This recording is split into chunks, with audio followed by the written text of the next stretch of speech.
بسم الله الرحمن الرحيم. الحمد لله رب العالمين،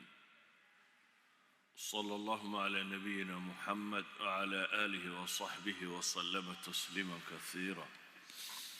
وبعد، ولله عنوان كي دورتين وشاب نشأ في عبادة الله، وقطع من حديث رسول الله صلى الله عليه وآله وسلم. حديث النبي عليه الصلاة والسلام: 7 يظلهم الله تعالى في ظله يوم لا ظل إلا ظله: إمام عدل، وشاب نشأ في عبادة الله، ورجل قلبه متعلق في المساجد، ورجلان تحابا في الله اجتمعا عليه وتفرقا عليه، ورجل دعته امرأة ذات منصب وجمال فقال إني أخاف الله، ورجل تصدق بصدقة فأخفاها حتى لا تعلم شماله ما تنفق يمينه، ورجل ذكر الله خاليا ففاضت عيناه. متفق عليه. حديث النبي عليه الصلاة والسلام وتلمامية تضبقف ومالنتا قيامها بدبادية ربط قيامها كبدبادية. مالنتا قيامه هو مالين دير سيدا نصوص القرآن كي تلمام يسو 50,000 سنة أيام ميلة تاقنانية كنت نكون أصلا ضدك الله حسابنا أيو ومالين دبضا ومالين دتك هوري iyo dadkii damaba khalqiga aadam ilaa iyo ka u dambeeya laysu wada keenayo si liyajziya aladiina asaa'uu bimaa camiluu wayajziya aladiina axsanuu bilxusna, si looga abaalmariyo kuwii xumaha sameeyeyna waxay galbadeen, kuwii wanaagga sameeyeyna loogu abaalmariyo wanaag. waa maalin ilaahay ina faray inaynu u diyaargarowno: yaa ayuha annaasu ittaquu rabbakum إن زلزلة الساعة شيء عظيم يوم ترونها تذهل كل مرضعة عما أرضعت وتضع كل ذات حمل حملها وترى الناس سكارى وما هم بسكارى ولكن عذاب الله شديد. وما لن إلهي كنت الماميو جلجلا كيدو إنو أدقيهي. إذن مالن تاس ومالين داليردو قبودو. إلهي بقرآن كوحكولي: فكيف تتقون إن كفرتم يوما يجعل الولدان شيبا. حيدي يلي با إلهي لي هذا كعب سويدان، يعني هذا كقالودان مالين عرورته أي عفرالا نقطه هول كي يدبت تاغن. ومالون النبي عليه الصلاة والسلام كنت المامي حديث صحيح مسلم كويا الله إن عد عيدا لسود وين دونه إلى أي قدر ميل أود دو أي من دونته دبتنا عديدا لسود وين دونه كمقدار ميل. وحاول النبي كنت المامي يدتكو انت يديدان أي يديد كود دولك قلي دونه. dadka qaar baa dhididkoodu canqawyada u joogsanaya, daad kugu noqonaya, qaar buu lawyada soo gaadhaya, qaar buu nabigu tilmaamaya calayhi salaatu wasalaam inuu garabkiisa gaadhi doono, qaar baa lagu tilmaamaya inuu guntigiisa gaadhi doono. idan qaarna wuu hafin doonaa baa la yidhi. waa maalinta kulaylku uu keensanaya waxaa soo dhidida, waxaana dididaysaa calaa qadri dambik, sidaad u dambaabtay hadba inta ay leeg tahay. xataa nabigu calayhi salaatu wasalaam xadiis kale saxiixayn ku yaalla wuxuu tilmaamayaa dhididkaagu inuu 70 baac 70 diraac dhudhun inuu dhulka hooska u geli doono, qaarkoodna dadka inuu ilaa dhagaha gaadhi doono. إذن مالنتا سيدا وهولك إيا دباطة إيا مشاكل كبضن له دادكو حرادين دونا من ملجأ مال لغو قبضه حبنا آدم كون رادعين دونا وروح لهرسدا مجران hadhna maalintaa waxaa jira la leeyahay carsh araxmaan faqad dabeetana nebigu calayhi salaatu wasalaam wuxuu leeyahay maalintaa dadku kadeedku ku sugan yahay dadka maantaa hadhsan doona waxaa ka mida buu nebigu yidhi 7 dadka maantaa dhibta intaa le ka bixi doona iyagu hoos qabow fadhiyi doona ee cadceeddaa soo dhowaatay ee dadku dhididku halkaa marayo iyaga ilaahay ka badbaadinayo 7 qof baa ka mida buu nebigu yidhi calayhi salaatu wasalaam 7dan waxaa ka mid ah imaam cadaalad sameeyey imaamku waa maamul ummad ninkii maamulayay ee ummaddaasi cadaalad kula dhaqmay ummad ciidu cadaalad samaysay waa camal aad u weyn waxaa kaloo ka mid oo ninkaa la daba dhigo oo nebigu sheegaya calayhi salaatu wasalaam nin dhallinyaro ah oo ku barbaaray amase ku kobcay ama ku koray ilaahay cibaadadiisa waxaa kaloo nebigu raaciyey dad asxaabu mawaaqif ah nin qalbigiisu masaajidka ku xidhan yahay oo markuu jamaca hore soo tukadaba wuxuu ka warwarayaa jamacii dambe goormuu bilaabmaya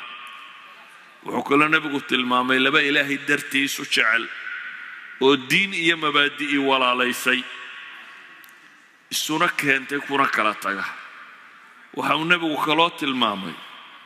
qof mowqif leh oo gabadh wixii loogu xilan jiray oo dhan lihi magac iyo maamuus iyo quruxba lihi intay u yeedhay diiday oo yidhi ilaahay baan ka cabsanaya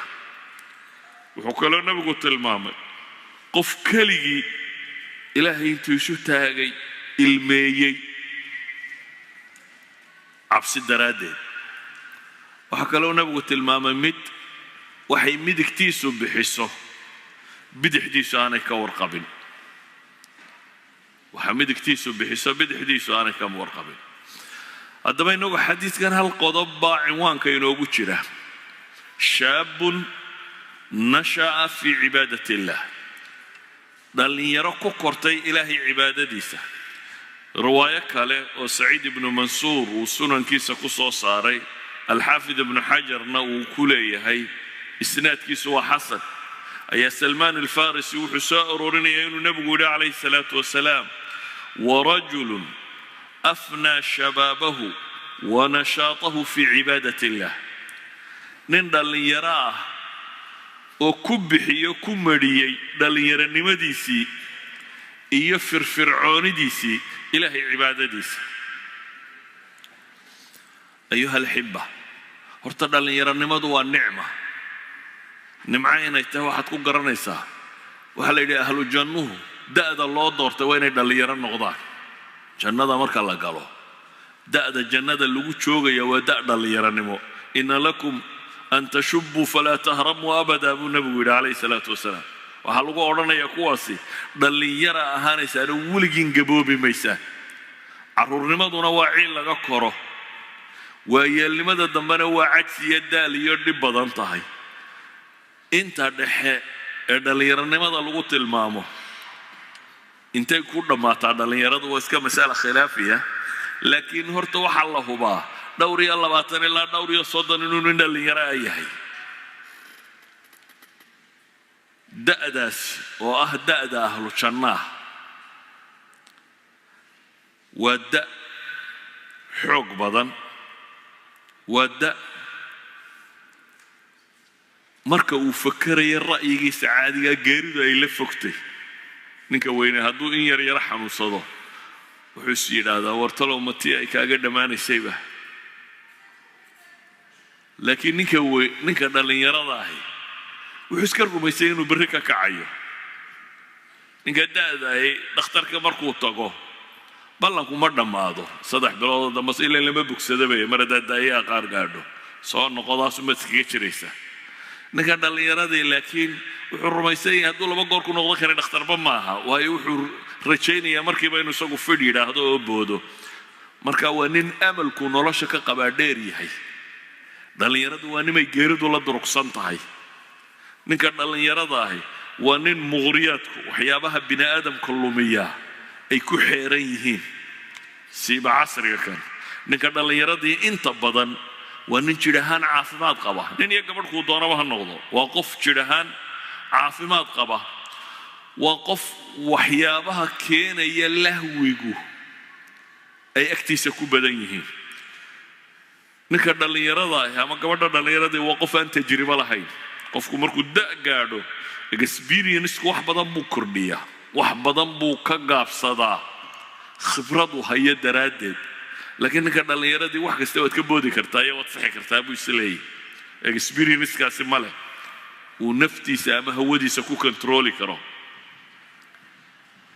haddaba maadaama uu rumaysay inaa wakhti badan baa hadhay kollayba xagga dambe markaad waayeelowdaabaad ka toobad keeni afkaartaasi dhallinyarada waa ku badanta haddaba ninka isagoo da'daana jooga cibaadadana laazima da'dii dhib oo dhammi dhici lahayd ninka jooga laakiin intuu nafta xakameeyo ku xakameeya ilaahay sharcigiisa gabadha nafta xakamaysa ku xakamaysa ilaahay sharcigiisa ee ka xoog bata shahawaadkiisa iyo naftu waxay doonayso ee nafta ku cidhiidhiyo ku qasba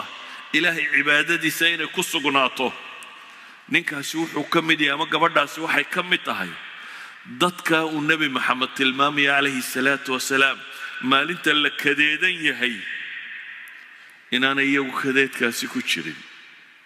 inay iyagu carshu raxmaan harsanayaan sidaa daraaddeed buu nebigu calayhi salaatu wasalaam xadiid kaloo imaamu tabraani iyo axmed ba ay soo saareen sheekh alalbaanina uu leeyahay sanadkiisu waa jayid wuxuu tilmaamayaa ina rabbaka layacjabu lishaabi laa sabwata lah rabbi wuxuu la cajabaa buu nebigu leeyahy calayhi salaatu wasalaam ninka dhallinyarada ah ee aan weecadka lahayn ninka dhallinyarada ee quman sabwa waa ismu mara mayaynu idhahnaa ama ficlu mara min mayl ila alhawa sabwad weeyaan haddana wahiya almara minhu ninka aan marnaba weecan rabbi waa la cajabaa buu nebigu leeyahy calayhi salaatu wasalaam yacni ilaahay agtiisa waa qof qiimo ku leh ilaahay agtii marka la joogo ninka dhallinyarada aan weecweecadka aqoon qofkaa dhallinyarada ee sugnaaday ilaahay agtiisa waa qof qiimo iyo miisaan gaara ku leh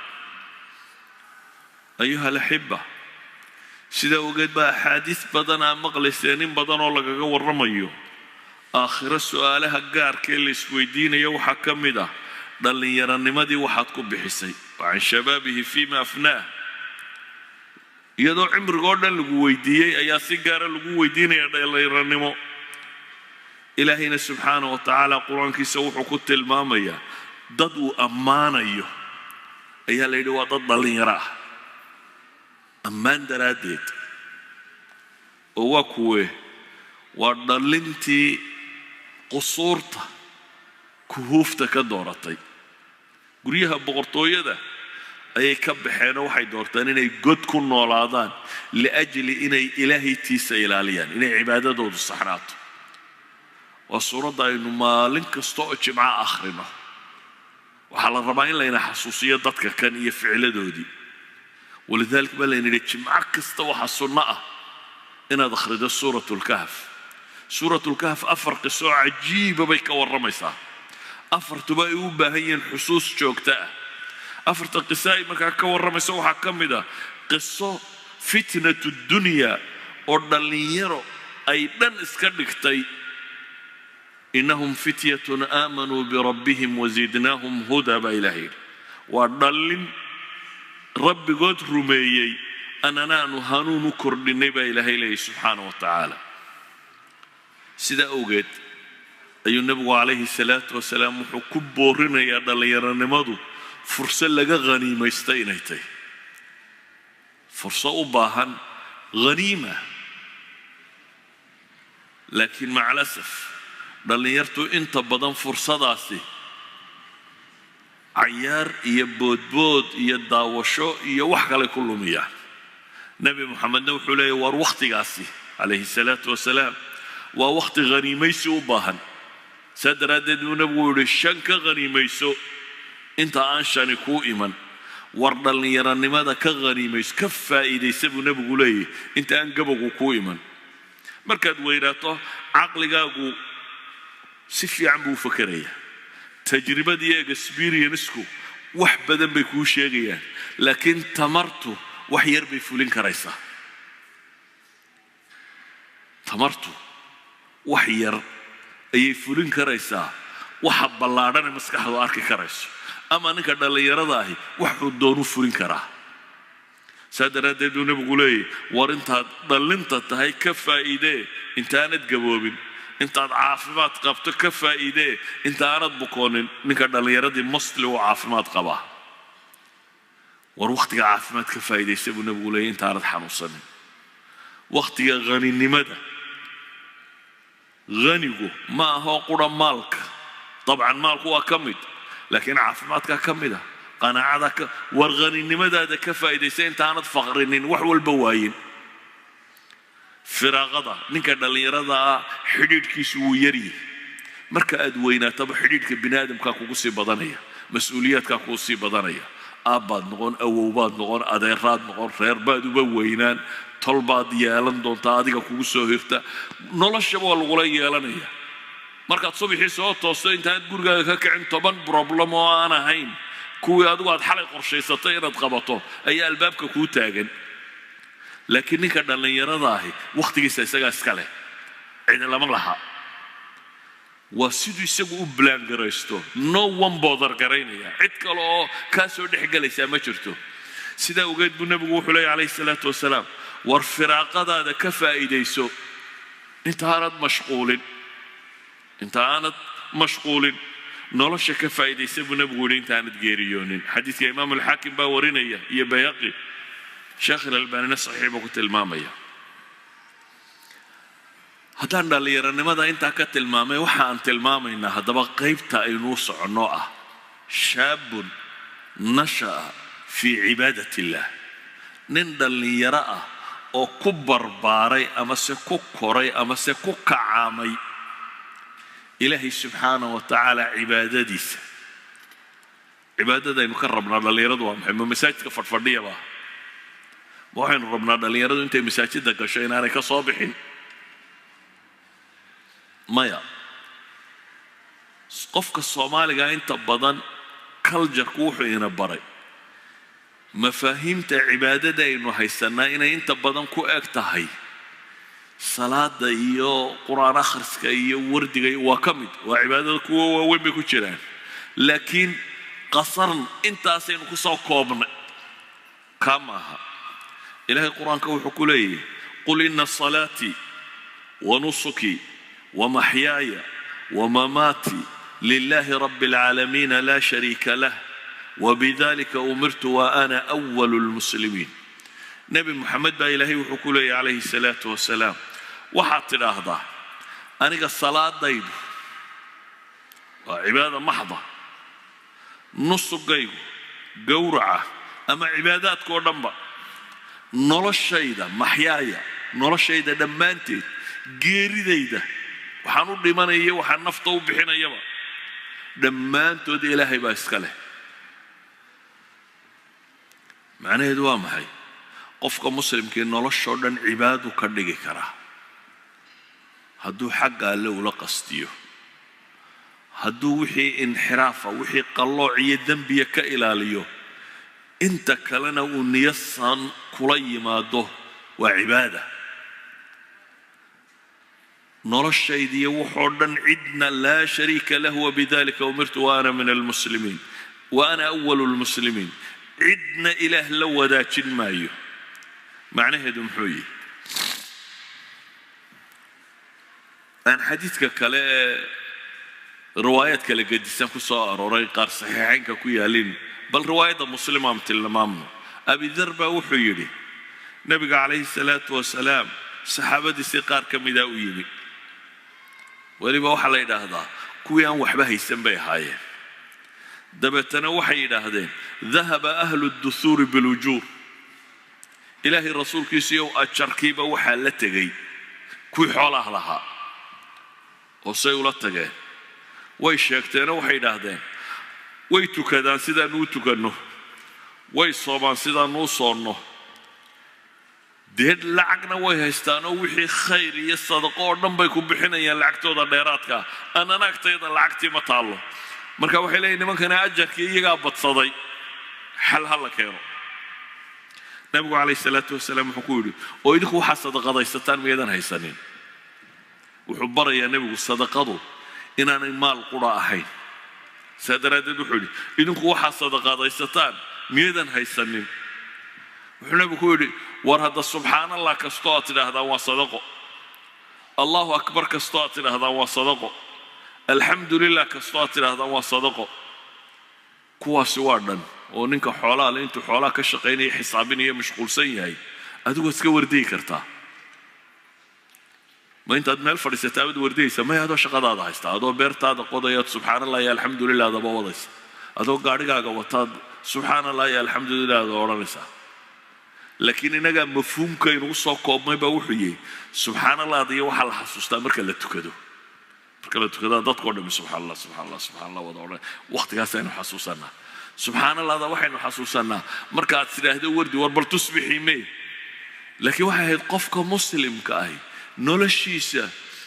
war carabkaagu ilaahay dikrigiisa yuu ka engegin buu nabigu yidhi carabkaagu ilaahay xuskiisa yuu ka engegin haddaad gaadhi waddo haddaad shaqaynayso haddaad ordayso haddaad lugaynayso waad iska wardiyi kartaa wardigaasi wayse uma baahna oo waqti uma baahna oo tahaaro gaara uma baahna oo waxba kaagama baahna waa cibaada uu qofku mar kasta samayn karo isagoo shaqadiisa wata haddana wuxuu nabigu ku yidhi calayhi salaatu wasalaam dadku aa wanaagga u sheegtaana waa sadaqo qofka dadka tala fiican u sheegaya cilmi u sheegaya ra'yi lagu guulaysta u sheegaya meel wanaagsan u hagaya macruufku lama soo koobin macruuf waa wax allaaliya wixii sama'a wixii adduuniya aakhira miduu wax ka tara qofka intaa dadka u sheega hadday tala tahay hadday cilmi tahay mid adduuniya mid aakhira kuu doonayaba ha noqdo haddaad dadka u sheegto waa sadaqaa la yidhi waxaa la mid a haddaad dadka xumaha uga digto mid aakhiriya mid adduunyaba wixii dadka mahlaka iyo dhib ku haya haddaad uga digto nabigu calayhi salaatu wasalaam intuu soo waday ayuu wuxuu soo gaadhsiiyey war hadda haweentaada haddaad u galmootana waa sadaqa buu nabigu yidhi bal u fiirso yani nabigu wuxuu tilmaamaya calayhi salaatu wasalaam waxyaabaha bini aadamku uu privateka u haystay uu isleeyay malaa dee cid kale kugulama laha xataa taasi inay cibaado noqon karta wiilka iyo gabadha isqaba ama labada qof ee xalaasha isu ahay sariirtay wada tagaan sadaqay noqonaysaa haddii niyada san iyo sharcigu wuxuu jideeyay ay tahay waa cibaada saxaabadii foqorada ahayd ee dee awal lacagta ka ashtakoonaysay way yaabeenoo waxay idhaahdeen ooma nin baa intuu reerkiisa u tago haddana ajar loogu darayaa bay idhaahdeen yani intuu shahwadiisa iska guto ayuu haddana ajar helayaa wuxuu nabigu ku yidhi oo hadduu xaaraan sameeyo muxuu heli lahaa miyaanu dembi heleen yacni wax kastoo aad dembi ku heli lahayd cagsigeedoo khayra haddaad la timaado ajar baad ku helaysaa weeyaan taa macnaheedu waxa weeyaan uu nabigu inoo tilmaamaya marka la leeyahay shaabun nasha'a fii cibaadati illaah macnaheedu waxa weeyaan waa qof dhallinyaro ah oo inxiraafaadka iska ilaaliyay waxa kale wanaaga uu samaynayana ilaahay ula qastiyey xogsigaad arsaaq xalaala xoogsanaysaa ajar baad ku heli kartaa haddaad niyasan la timaado xadiis kaloo nabiga calayhi salaatu wasalaam imaam tabraani uu soo saaray iyo ghayrkiiba sheekh alalbaanina uu saxiix ku tilmaamayo saxiix ligayri kacb ibnu cujra saxaabiga la yidhahdaa wuxuu yidhi nabiga calayhi salaatu wasalaam baa nin soo maray markaasay saxaabadii arkeen min jaladihi wa nashaatihi bay ka yaabeen nin muruqya goostay oo xooggan oo caafimaad qaba nin digdigtu ay ka muuqataa meesha soo maray dabeetana waxay yidhaahdeen yaa rasuula allahi low kaana hada fii sabiili illah ilaahay rasuulkiisiiyow waxaasoo xoog iyo raganimo ahi fiicnaan lahayd hadday ilaahay jidkiisa ku bixiyo. saxaabadani waxay ka fikrayaan ninkani wuxuu xoog iyo murqiya haysto hadduu ku jihaatami lahaa nin rag inuu noqon lahaa. nabigu calayhi salaatu wasalaam markaa wuxuu u saxay fii sabiili illaahi wuxuu yihi ma goob dagaal in la tagaaba fii sabiili illaahi ah. nabigu wuxuu yihi calayhi salaatu wasalaam in kaana kharaja yascaa calaa waladihi sigaaran fahuwa fii sabiili illah. hadduu u soo baxay buu nebigu yidhi carruur yaryaroo uu dhalay inuu dee arsaaqdoodii raadceeyo hadduu u soo baxay ilaahay jidkiisii buu ku jiraa buu nebigu yidhi. u fiirsa hadda carruurtuu dhalay hadduu u soo xoogsi tegay buu nebigu leeyahy xoogsi xaraana uu rabo kuwa inuu cifadooda iyo wanaaggooda ka shaqeeyo fahuwa fii sabiili illahi buu nebigu yidhi. wain kaana kharaja yascaa calaa abawayni shaykhayni kabiirayni fahuwa fii sabiili illah. hadduu u soo xoogsi tegay buu nebigu leeyahy laba waalid oo gebgaboobay inuu dar yeelana ilaahay jidkiisii buu ku sugan yahay. wain kaana kharaj yascaa calaa nafsihi yacifuha fahuwa fii sabiili illah. war hadduu soo baxay buu nebigu yidhi cidna korin maayo tiisuu korinayaa naftiisa inuu ka ilaaliyo xumaha oo uu khayrka ku sugo oo cibaadaysto oo uu taa xoogsigeeda uu u soo kacay fahuwa fii sabiili illahi buu nebigu yidhi ilaahay jidkiisuu ku sugan yahay. wain kaana kharaja yascaa riyaa'an wamufaakharatan fahuwa fii sabiili shaytaan. hadduu u soo baxay dhoolatus buu nebigu leeyahy iyo faanfaan. dhallinyaradu marmarba intay garan yaroo gacmo gaaban markuu jidhka dhisto cabbaar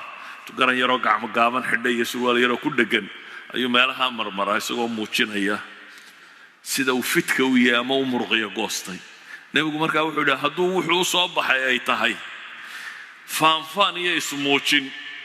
markaana sabiilu shaytaan buu ku jiraa buu nebigu yidhi jidka shaytaanku wadaa. idan meesha xadiidkani muxuu tilmaamayaa waxa uu tilmaamayaa qofku wax kasta oo sharcigu baneeyey oo xalaala hadduu qabanayo niyo saalixa isagoo wata inuu ajar helayo. idan markaynu leenahay ninka dhallinyarada cibaadada ku koray ma aha macnaheedu nin dhallinyaro masaajidka fadhiyo aan ka soo bixin oo nolosha kale ka hadhay hadhowna soshiyaalka wax soo weydiista kaa kama warramayno. waxaan ka warramaynaa nin dhallinyaro ah oo xoogsada oo tukada oo waxbarta oo waalidkii u khidmeeya oo nolosha wuxuu qaban karoo dhan qabta oo dadka hanuuniya oo khayrka horseeda oo ka shaqeeya wixii wanaaga oo aan xumaha u weecanino. markaynu idhaahno fii cibaadati illaahi buu qofkani ku koray waxaan leenahay waa qof nolosha adduun effective ku ah waxqabad ku leh activity leh laakiin activitygiisiyo wuxuu qabanaya ay tahay wax sharciga waafaqsan. waa qof xumaha ka guuray oo samaha dhankiisa u guuray. haddaba ninka dhallinyarada ah ee ilaahay subxaanahu wa tacaala acmaashaas uu ban waafajiyo ee jeclaysiiyo ee rabbi necbaysiiyo xumaha iyo faasiqnimada oo loogu gargaaro inuu waxaa wanaagsan sameeyo sababtoo ama ahaata aabbiyo hooyadiiyo si fiican u rabeeyey ama ha noqoto saaxiibbo wanaagsan oo uu leeyahay waayo saaxiibbadu hadday wanaagsan yihiin dhanka wanaagay kuu kaxaynayaan sabab kastaba ha noqotee oo ka dhowrsanaaday wax badan oo dhallinyarada lumiyo lahwi iyo lacib iyo boodbood iyo wakhtigoo lagu cayaaro ah ama salaadii iyo waajibaadkii oo la dayaco ah ama xaaraanta iyo maladaadka iyo shahwaatu nafsiga oo la gala ah qof kasta oo waxaa ka dhowrsanaaday wuxuu ku jirayaa fahuwa fii sabiili illah. waa kuwa ilaahay qur-aanka ku ammaanay leeyahay innahum fityatun aamanuu birabbihim wazidnaahum huda. waa dhallin rabbigood rumeeyey annana hanuun aanuu kordhinay baa ilaahay leeyahay. dhallintani wuxuunbay go'aansadeen inxiraafka iyo gaalnimada inay ka tagaan dabeetana ilaahay subxaanahu wa tacaala ayaa wihiiliyey. haddaba markaynu dhahno qofka fii sabiili ilaahiga ninka dhallinyarada ee ku jira, ninka dhallinyarada ee muslimka ee askariga ee dalka iyo dadka iyo ummadda difaacaya ee ilaahay dartii u difaacaya, fahuwa fii sabiili illah. ninka dhallinyarada ee taajirka ee baaca mushtarka ee xalaal xoogsanaya xaaraan ka durkaya, fahuwa fii sabiili illah. ninka dhallinyarada ee beeralayda ee beertiisa qodanaya ee xalaal risqa raadinaya, fahuwa fii sabiili illah. ninka dhallinyarada ee dhakhtare ummadda daweynaya wax taraya ee ilaahay dartii u samaynaya, fahuwa fii sabiili illah. ninka dhallinyarada ee muhandiska ee camaa'irta dadku uu ku noolaanaya iyo nolosha wixii fududaydin lahaa dhisaya dhisma ka shaqaynaya, fahuwa fii sabiili illah. ninka dhallinyarada ee dadku wixii ay u baahnaayeenee masaanic iyo factoriska warshada uga shaqaynaya, fahuwa fii sabiili illah. waxaan leenahay qof kasta oo xooggiisa iyo carabkiisa iyo qalbigiisa khayr ku wada, waayo acmaasha aynu qabannaa waa intaa mid uun. imaa inay tahay camal qalbiya, waxa la rumaynayo, cidda la tala saaranayo, acmaasha qulubta inaad wanaag noqoto, inta xumaan aad ka boodo. acmaasha qulubba acmaalba qalbiga degta xuma ah, isla weyni, kibir, dadkoo la yaso, waxaasoo dhammi waa acmaal qalbiyeed. acmaalba qalbiga gasho ah naxariis, tawaaduc, dadkoo la cafiyo, qofkoo naxariis bata, waxaasoo dhammi waa acmaal qalbi. acmaal qalbi oo kale waxaa ilaahay oo la weynayo, rasuulkiisa oo la weynayo calayhi salaatu wasalaam. waxaa ka mid ah acmaasha lisaanka, carabka acmaasha ka soo fusha, oo ah inaad wardido, inaad qur-aan akhrido, inaad samaha sheegto, inaad cilmiga dadka bartid, mid adduunya mid aakhira kuu doonahaado, wax dadka anfacaya inaad bartid. waa wax carabka lagaga shaqaysto. waxaa ka mid ah acmaal jidhka laga qabto, salaad la tukado, jihaad la galo, acmaasha jidhka laga sameeyo o dhan. waxaa ka mid ah acmaal maalka gasha, xoolo la sadaqeeyo, lala baxo, ilaahay dartii loola baxo. sidaa ogeed buu nabigu calayhi salaatu wasalaam si caama wuxuu u leeyahay ninkii yidhi wari waani ilaahay rasuulkiisiiyo isagoo waaninaya wuxuu ku yidhi iqtanim 5 qabla 5. 5 horteed ka faa'iidayso. waa xadiidkaynu soo sheegnay. sidaa ogeed buu nabigu calayhi salaatu wasalaam u tilmaamaya ninka dhallinyarada ee dhaqankiisu kaa noqdaa inuu yahay qof ilaahay subxaanahu wa tacaala uu la yaabo siduu u dhowrsanaaday u wanaagsanaaday. waa dhallinyarada kuwa ilaahay qur-aankiisa ku tilmaamay naxnu naqusu calayka naba'ahum bilxaq inahum fitya baa ilaahay yidhi. warkoodoo dhaban kuu sheegayaa baa ilaahay yidhi niman dhallinyaraa bay ahaayeen. maxay idhaahdeen nimankaa dhallinyarada ahi?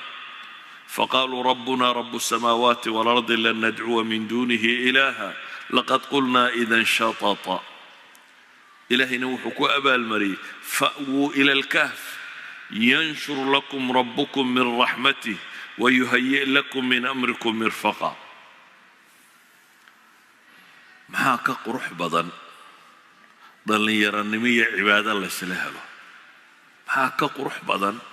dhallinyaranimo iyo wanaag laysla helo? qofkoo dhallinyar ah oo qof qumman ah, qof kibray oo boodboodaya aan ahayna,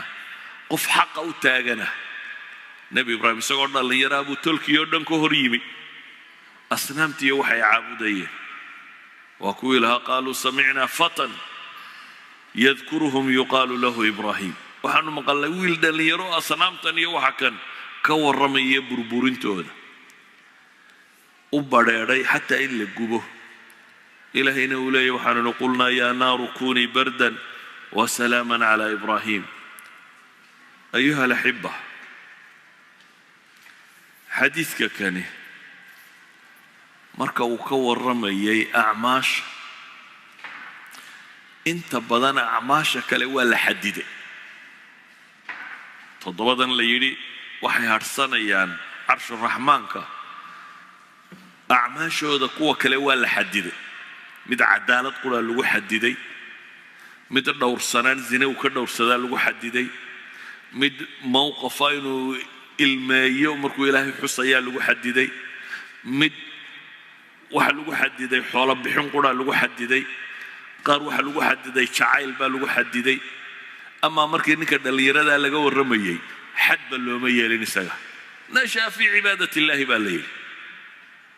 ay mowqif istaaga isagu wuu keensanaya meesha tan idan dadka kale oo dhan mawaaqiftoodu mawaaqif go'an inay qaataan baa la xadiday ama ninka dhalinyarada waxa la yidhi cumuuman nasha fi cibaadati illah nasha fi cibaadati illah waxay noqon kartaa inuu imaam caadil noqdo waxay noqon kartaa inuu ka indhihiisu ilmeeyaan uu noqdo wuxuu noqon kartaa kan wax sadaqadaysanaya inuu noqdo wuxuu noqon karaa kan zinada iska ilaalinaya inuu noqdo wuxuu noqon karaa intanba midaan ahayn oo cibaadaadkii kala samaynaya isaga markaa looma qaydin وبدون حد مجرد إنه كتير ونوح عبادة أيوم بايساق الله قامي ساسو يسوي كهلا يا بالليري إنه هرصده عرش الرحمن دي دين تن إسلام كان هذا دبو نقطان رجي حمباري إبرية قلبيت بكردي عيد والبكيس هرتاقي ففي الدنيا دقارسية هذا دلني رأيها أنا مسا وبضناية النبي محمد بقى فرتن شربا لوجو وحيود صحابة دي سنوا كير يرايه أبي بكر صدح سنو كسيرا عمر دوري لما تنشربوها سعد دوري تنشربوها علي بن أبي طالب دوري تنشربوها معاذ بن جبل دوري تنشربوها زيد بن ثابت دوري تنشربوها الأرقم ابن الأرقم دوري تنشربوها هذان ترينا صحابة أنت دلين تهايدي أنت كله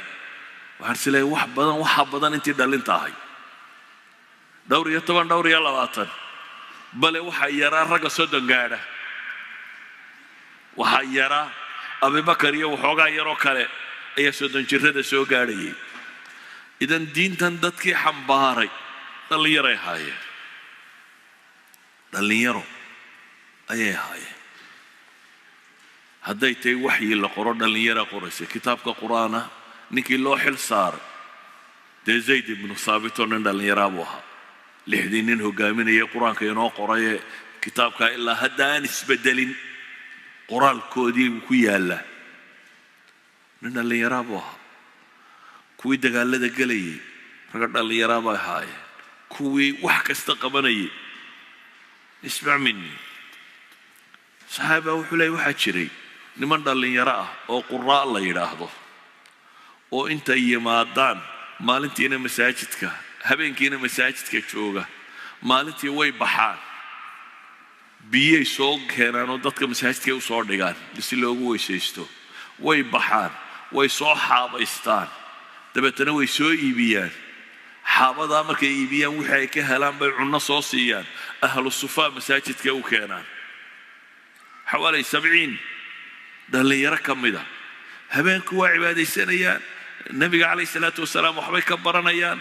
ضدك مساكين أهل الصفاء بيعاونيان مسلم كلام ساعد كنت كذا بإحسان وصمينيان يعني حق فرن ودلين يرم حي حق فرن وهاي مواطنتي النبي عليه الصلاة والسلام ويستاغي يردمي ركي دين السعودية دلين يرم عباد الله محي هاي ابن عباس ابن عمر عبد الله بن عمر لن يروا ابن عمر واكله كنا في زمن رسول الله صلى الله عليه وسلم ننام في المسجد ونقيل فيه ونحن الشباب أنا قلنا لي يرى بأنه ينقري بيننا إلى هنا مساجد كيس سيحن شرين بطل مامية ابن عمر مساجد كانوا ينقري سيحن شرين لي وقوال قلت المامية الشباب من الأنصار تضباطنا هي والقراء لورن شري إنه مساجد كشوق شرين oo maalintiina ay shaqooyinka qaban jireen habeenkiina ay nimanka cibaadaysta ahaan jireen dadkana taageeray ahaayeen idan dhalinyaradu laba cillay leedo labadaas aan idin ka digaya ku gabagabeynaya laba cillo ayaa jira laba xanuun oo ay u baahan yihiin dadka dhalinyarada inay iska ilaaliyaan xanuun dadku inta badan uu yaqaana waa suuq galka وإنه ننكو تصيب حماها سفضت بالله بلعبه انت بدن one step ما أنت السجار كالتي تشابه يا 16 مركز سوق صفته مال الأفراد أنا سجاري عبد نغنسها خمرة مال اللي يريد تشابه يا مال أنت فضلات أنا خمرية عبد صوب حيسها سوقها بينا ما الله بلا تشابه يا برجع دمبنا الروتين والله صفت دي حد ودد السيتاج ما نغنسها إذن كسوة انحراف وتصيب وين الترين ككرد عضو هذا سيدا وقرد عضنا وح أدق إنها تصور نقط بل لو حلقة يبقى آخرية دون بين بعضه كا أنت بدن دكوس كوانية بدك كلامه يسنجره دل يردوا مركي عبادة قبصدان قمانان تقبصدان وحابون يجنا إن لهجوا أن لسيدين إن لهجوا وأن لسيدين قارب حاجة كلو قدعة حاجة كلو قدعة ما نوجدنا نلاش ميزان كذا كلمة ده بتنوح بو تربضية ولو طاعنها النقطة ده بتنوح كلوك واحد جود بيه مثلا عبد الله بن عمرو بن عاص به وجوري سواء اللي يراه مركي له جوري ninkan wuxuu ahaa nin quraan akhris badan oo soom badan habeenkiina uu taagayo quraan uu akhriyaa maalintiina salaad uu habeenkiina quraan iyo salaad buu wadaa maalintiina waa sooman yahay inantii loo meheriyayna kanafkeeda ma taaban illa waa nin maalina sooman habeenna taagani aabaheed baa soo maro wuxuu yidhi war bal warrama inantii buu yidhi bal warram nicma rajul huwa rag isagaa u fiican bay tidhi مسارك معناه أبى يوتل مارت وجود مرت رجنا ووفي عن يحرم كشيء مايو ونقص صومنا صلاة يهدي عبادة وتاجن خيرنا ما أجاهم بالليل هاي تبتنا النبي وشان النبي عليه الصلاة والسلام وشيار على لسانة قوة صح معها قرآن كان تقوى آخرها هو هبين كستان كتورا بوله ودمية كذا بالدي بيشي مرة ما قرآن كا markaasuu yidhi maya waan ku xoog badnay iidaa ilaahay rasuulkiisiiyo xoogaygaan ka faa'iidaystay haddaad 12 casho dhamme baa layidhi ma ilaahay rasuulkiisiiyo iidaa waa xoog badnay aan ka faa'iidaystay toddobaadkii mar dhamme ma waa xoog badnay aan ka faa'iidaysto war mar 3 casho mar dhamme baa layidhi ma waan xoog badnay war halkaa lama dhaafo buu nabigu yidhi 3 casho lama dhaafay ka joog waxaa lagu yidhi war maanan soomaa waanan afuraa dan waxaa loo tilmaamay right way-ga isagoo soon iyo salaad iyo quraan akhris ku jira waxaa loo sheegayaa xuquuq kale inay luntay maaha soon iyo salaad inay xuquuqda kale lumiso Salman al-Farisi ayaa ninkii la walaaleeyay Abu Darda Abu Ayyub al-Ansari si Abu Darda ayuu la seexday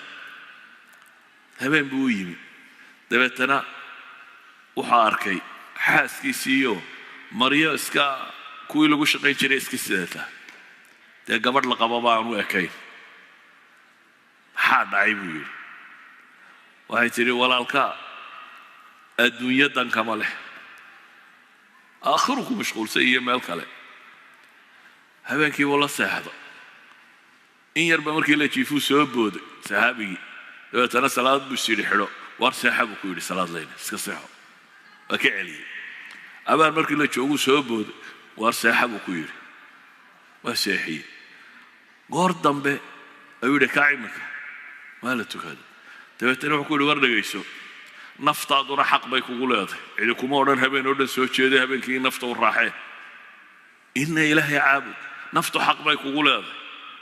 إلهينا حق بك وقولي خير كأقول حق بيك وقولي يموت الماء وحن وحقوق مدول بلغارها بين تقول بيسو صبحي بالله شيء النبي عليه الصلاة والسلام سلمان رمبو شيء يقولي سيدا وسلمان شيء صحة وحنو قدر لي ضل يرد حق عبادة تمادانا تطرف كان كله كدعاء إنه إذا أنا وتعليم تمو مسكديني وحبرا مايو أميل لو حوكسي تجمعيو ناقة قوم مالها المرة ما حد قوم دبتنا سوشيال كاتبر يسا دبتنا مسات كان نحفر يسا هذا ليس بدين وحصح معها wax sax ma cibaadayso sax salaadaada ilaasho soonkaaga ilaasho been ha sheegin run sheeg cibaadayso laakiin noloshii activity-geedana waa cibaado kale ka qayb qaado waalidka u samafal mujtamacaaga u samafal dadka wax u qabo idan waxaan leenahay ku soo koobaya waqtigayga waa iska dhammaad baan filayaaye shaabu nasha'a fii cibaadati illaahi baa ammaanan laakiin labada tatarruf midna diinta kuma ammaana inaad noloshoo dhan one sided ka dhigto oo noloshoo dhan aad si qura u aragto nolosha waa laynagu itixaamo ibtilaaga dhammaantii inaad gashaabaa loogu talagalay ee anugu waxaan ku jirayaa uun halka kani sax maaha saa awgeed waxaan leenahay dadka ammaanani waa dhallinyarada ilaahay caabuda ee aakhira ammaantaa leh cibaadadoodaasi dadka kale toddobada mawaaqif baa loo sugaya iyaga mowqif gaara looma sugana cibaadadooda mutlaq baa laga dhigay waxa cibaadadooda mutlaq looga dhigay bay leenahay inay noloshoo dhan ilaahay u hoggaamiyaan labada tarafba waa xun yihiin markaa inaad tarafkaa cibaadada uga dhacdo tatarruf u baxdid iyo inaad tarafkaa kale uga dhacdo tatarrufka waxaa sababaana qofka dhallinyarado isagu iscajabiyo isku filaada oo aan weydiinin dadka ahlu cilmiga aqoonta dhaame agtiisa jooga aan wax weydiinin way hagi lahaayeen waxa sax ah صلى الله على محمد وعلى آله وصحبه وسلم والحمد لله رب العالمين